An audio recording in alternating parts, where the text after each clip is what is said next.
Guten Tag from Austria, home of Red Bull, Mozart, Swarovski crystals, Arnold Schwarzenegger, Wiener Schnitzel, and The Sound of Music. This country is filled with stunning sights, gorgeous architecture, and rich culture, and I can't believe we're finally here.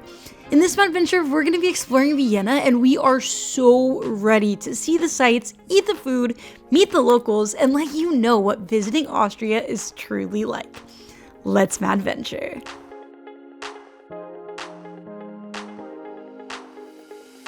We have made it to Vienna! Already, we are just seeing so many beautiful historic buildings and green spaces. It is just like absolutely beautiful. We actually have a good amount of time to spend here, so we're gonna go get settled in, but I have a feeling we are gonna love it here. It is stunning.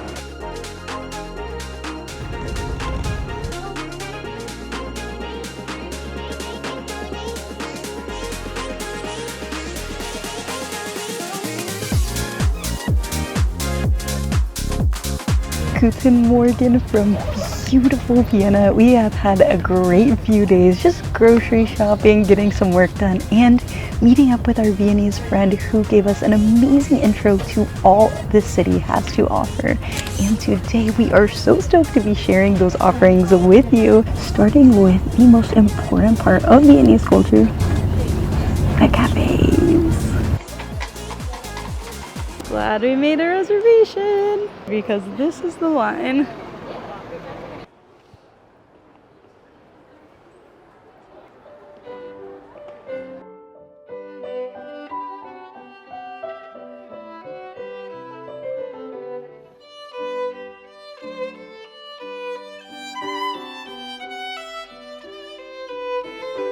Cafes in Vienna are such an important part of the culture here. It's actually listed on UNESCO's Intangible Cultural Heritage list.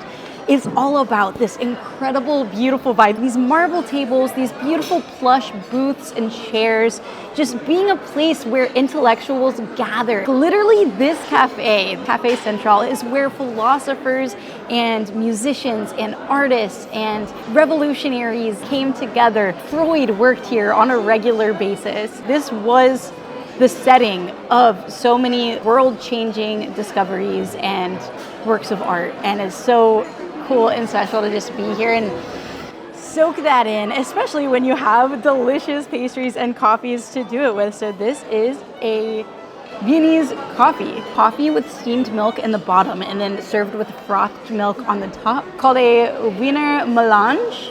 I don't know if I'm pronouncing it right, but that's how I order it, and everyone just smiles when I do. So maybe it just hits the spot. Drinking this coffee with a thick layer of foam, so creative, so inspiring, gonna make you come up with some world-changing ideas while you're here. And something I love about cafes here in Vienna is the coffee almost always comes with a water.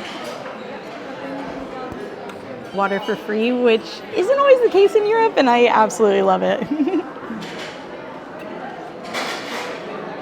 Thanks, Austria. And while coffee is a classic part of cafe culture here in Vienna, what our Viennese friend taught us is that the actual most important part is the sweets. Our first apple strudel in the birthplace of the apple strudel. Girls in white dresses and fresh apple strudel. I think one of a lot of people's earliest exposures to Austria is through watching The Sound of Music, and obviously they literally sing about apple strudel in the Favorite Thing song. To me, this is the taste of Austria. Looks like a pretty delicious bite. That is good stuff. The thin, flaky pastry here on the top is absolutely perfect, making way for the delicious cinnamon soft apples. There's raisins in here too. This is a great first bite of Austria. Yes, chef, this is delicious. This cafe started in 1876, and it is incredible that even though 150 years later, it pulls in so many tourists, they've still really kept these inspiring, thought-provoking vibes. And if the vibes aren't enough to get you thinking, this is today's papers, but from like all over the world. Wow. Today's New York Times. That's so cool. It's a weird thing to say, but it smells so good. I haven't smelled a fresh newspaper in so long. This is amazing. And like all great places, you exit through the gift shop. Also beautiful. Whenever I see this sort of aesthetic, it makes me think of Vegas. And then I like circle back. It's like, no, Vegas is emulating this aesthetic. It's like Caesar's Palace, Venetian. It's like, oh yeah, it kind of looks like that. Oh my. In colored horse ponies.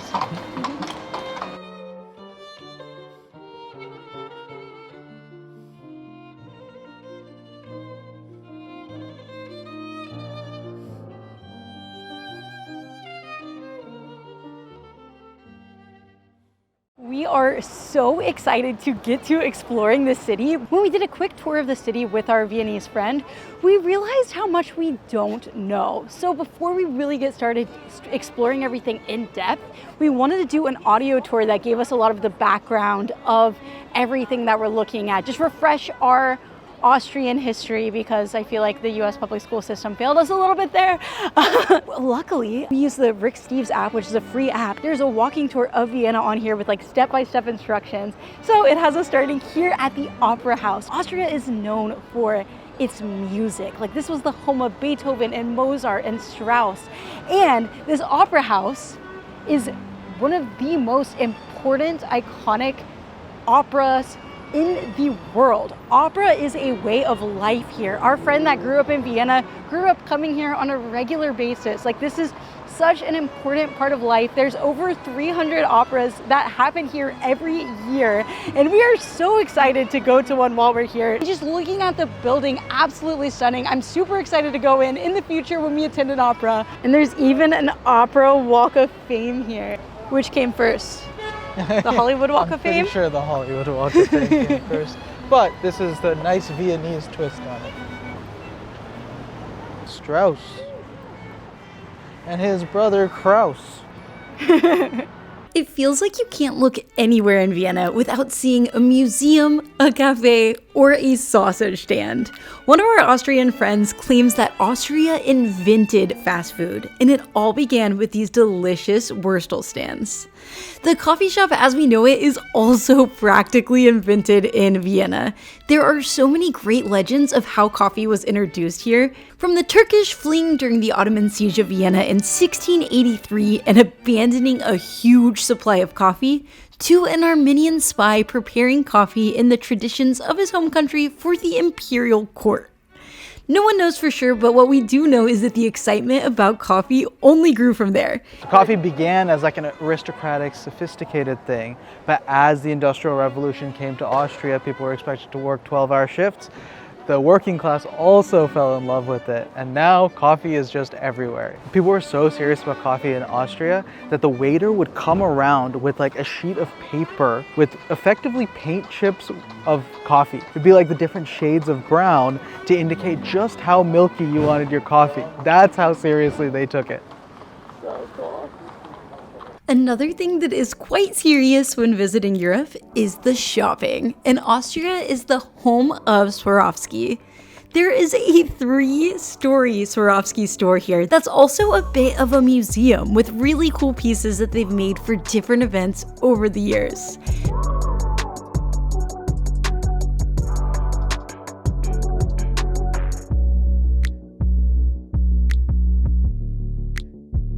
The prices here are so much better than at home that Ivan even bought me my Christmas gift. They have dedicated and very noticeable water filling stations. Perfectly drinkable, tasty water. From Swarovski, you can see this beautiful little church under which lies the Imperial Crypt, filled with the coffins of Habsburg royalty and the majority of their remains, but not their hearts. Their hearts are actually in a separate heart crypt at the foot of the Madonna in a church a few blocks away. It's so fascinating to see how times in Austria and artistic styles have changed over the years simply by looking at the designs of the coffins. Some are so grand and artistic, while others are really simple. The grandest of them all is definitely Maria Theresa, the only female ruler of Austria, and one of the most influential. She's nicknamed Europe's mother-in-law because she had 16 children and strategically married them off for political gain. You may have heard of her daughter she married to the King of France, Marie Antoinette. It's also really cool to see Franz Joseph, Sisi, and Maximilian of Mexico, who I learned about while watching The Empress on Netflix, which is a super good show that showcases their lives and history.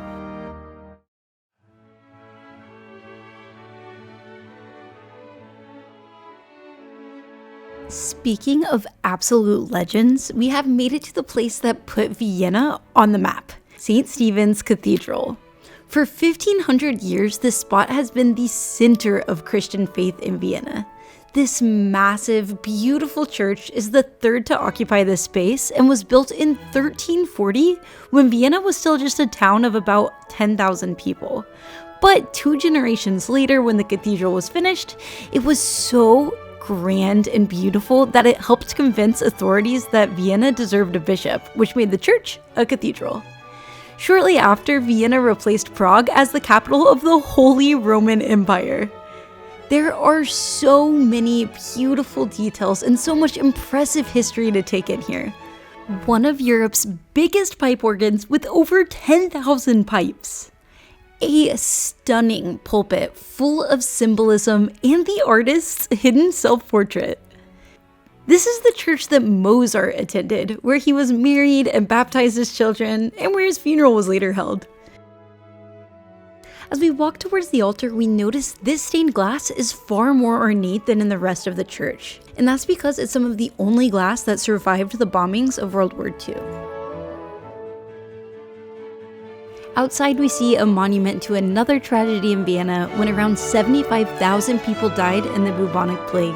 The emperor dropped to his knees and begged God to save the city, and in gratitude, he vowed to erect this monument. Another can't-miss church is St. Peter's. This might be my favorite church we've visited so far, with its stunning Baroque interior. But there's a service happening, so we can't explore too much today. An odd attraction to add to the list are the famous public toilets. They were built around 1900 by a local chemical maker as a publicity stunt to show how clean his chemicals made things. As an American, I like my toilets free. But if I do have to pay for one, this may be the only one that's worth it. A beautiful, historic mahogany restroom. The urinals were nice too. They had like antique urinals encased in glass. You're not supposed to use those, but it was like fancy and like ornate. I didn't take pictures in there, so you'll have to go for yourself. Toilet history. And now we have made it to Hofburg Palace, the main palace of the Habsburg Empire that is now filled with museums. The Imperial Apartments and Sissi Museum are one of the top things to do in Vienna, but it closes soon, so today we are visiting the Imperial Treasury. To get there, we pass through the Swiss Gate, the original entrance to the palace built in 1552. It's just so cool, like walking through history with every twist and turn, every corner. Like, oh, Europe is amazing. This used to be a moat right here.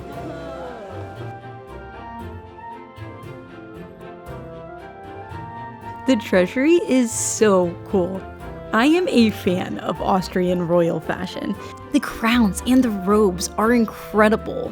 They have a narwhal horn, a cross made with wood from Jesus' cross, and a 2,680 carat emerald. But I feel like they didn't appreciate what they had. A narwhal horn is so cool, but they lied and called it a unicorn horn. The 2,680 carat emerald is insane, but they used it to make a holder for other things. But the highlight is the imperial crown of the Holy Roman Empire, made in the second half of the 10th century and filled with so much religious symbolism.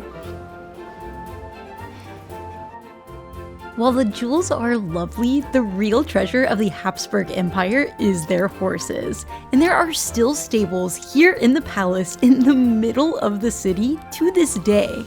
And they are famous for their Spanish riding style. On the outskirts of the palace is Heldenplatz, built in the early 1900s to be the new Habsburg living quarters. But in 1914, these plans halted when Emperor Franz Joseph's heir was assassinated, beginning World War I, and ending 7 centuries of Habsburg rule. During World War II, Hitler stood on this balcony and addressed adoring fans. From 1938 to 1945, Austria was ruled by Nazi Germany. And now those dark years are remembered in this monument against war and fascism, made with stones from the quarry at a nearby concentration camp.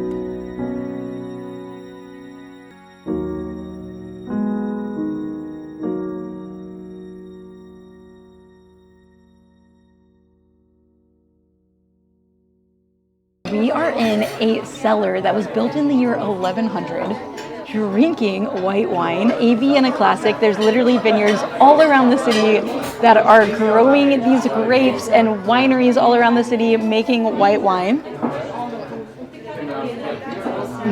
And it's just the perfect balance of sweet and dry. It is so delicious. And eating Wiener Schnitzel. We're very hungry. We've done a lot of walking today. The veal is so tender. The breading has the perfect crisp. And this definitely just hits the spot. You know, a dish like goulash, for me, mentally draws like images of like just a bland, mushy soup. That is not what we are looking at here. We're looking at a rich, decadent, glazed dish. But oh my gosh, so tender.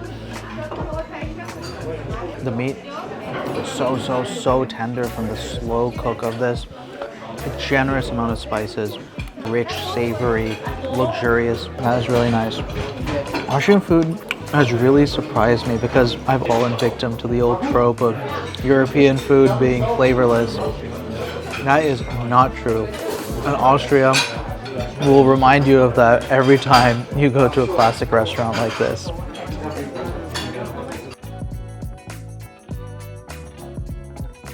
It's honestly just ridiculous how beautiful it is. Every corner, every turn here in Vienna is stunning, it's historic, but it's also relaxed. We're surrounded by history everywhere you look. And it's so just something so special that you can only really get in Europe. Oh, it's just amazing. We have had an incredible first day exploring Vienna. This seriously might be my favorite European city we've ever been to. The architecture is incredible. The cafes and vibes are amazing. I'm loving it here. We're going to be exploring so much more of this beautiful city and country, so please hit those subscribe and like buttons. They seriously help us so much. Join us on the next one, and until then, watch one of these videos. YouTube picked it out just for you.